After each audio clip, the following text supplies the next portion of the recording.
What about the flood narrative? What about Genesis? What about all these other things? Well, here's the way it is that we look to Jesus and we see that Jesus actually referenced and believed in the Old Testament scriptures. We see that.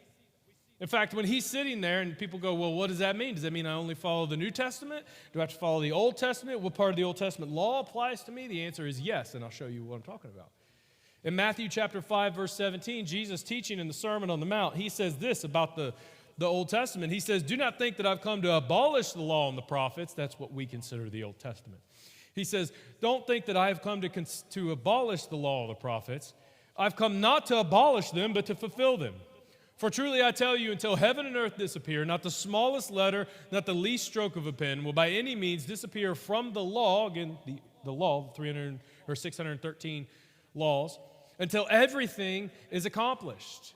Therefore anyone, so there's an application, therefore anyone who sets aside one of the least of these commands and teaches others accordingly will be called least in the kingdom of heaven, but whoever practices and teaches these commands will be called great in the kingdom of heaven. For I tell you that unless your righteousness surpasses that of a Pharisee and the teachers of the law, you will certainly not enter the kingdom of heaven.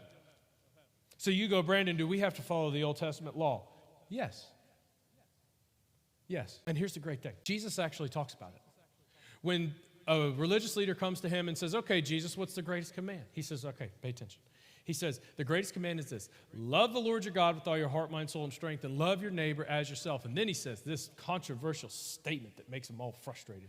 He says, all of the law and prophets, meaning all of the Old Testament, everything that God wrote in the law and everything that the prophets wrote about pointing to me and to the future, Jesus would say, all the law and the prophets rest on these two commands.